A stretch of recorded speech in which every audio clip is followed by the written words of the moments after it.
Ayan guys, dito lang kami sa pinaka, ito ata ang pinakamataas eh. Hello, good morning. Sarap ng upo nyo ah. Ayan, ito lang ang pinakamataas no? So nandito tayo sa pinakamataas daw. Dito dati oh, nung umakit kami, may mga nagka-camp dito, may nagte-tent dito. Mamaya doon naman tayo sa kabila. Parang ito na yung pinakamataas sa lugar na to. Ito na. Ito ay puro dagat na. No? Tignan mo. Puro mababa na yung paligid. Oh. Ito na yung pinakamataas. Ito na ata pangalawa. Oh. Maganda yung beach dito sa Oo. Mga resort yan eh. Ay, tignan mo may mga speedboat oh. Sa baba.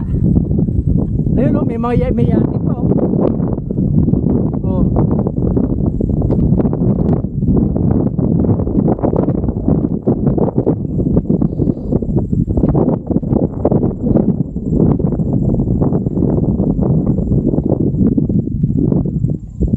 Diyan na lang yan. Oh, ordamuhan na yan dyan. Yan, mga baka dito pa umetas yung iba. Kasi mag-overland ka dito. Pababa ka pa, magla-etas ka. Dito ata pwede.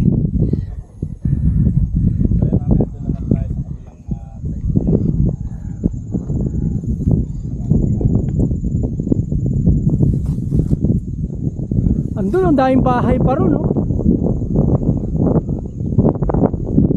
Siguro kasi di negosyo nila yan yung pagpapaupahan.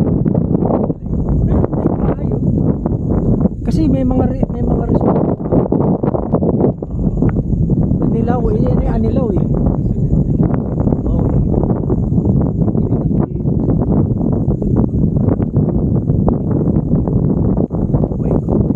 Ito island to yun.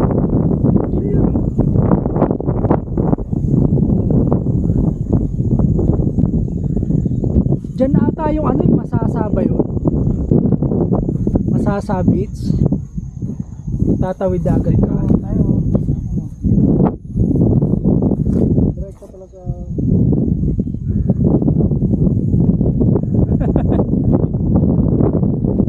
Ayan. Mas mamaya lilipat naman tayo doon guys. Sa parte na yun.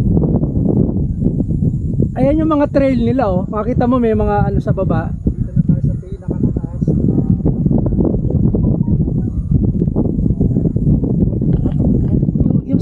Nila na actually yung sinasabi dun sa baba na ito yung bulok actually tingnan mo yung korte ng bundok na yan, tingnan mo yung korte ng likod ng baboy, diba? Yan actually yun, kaya tinawag na gulugod baboy kasi parang gulugod ng baboy yung korte ng bundok.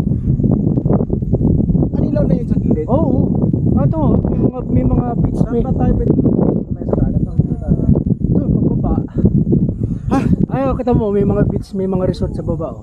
0.5 sa kasi yun may mga trail, pag magte-trail ka yan oh. May trail yan, meron din doon sa kabila.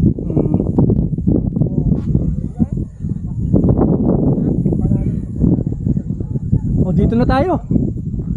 Saglit lang. Dito muna tayo, pangunawa tayo. Hindi, doon pala sa kabila. Paano ba yan? Sige nga.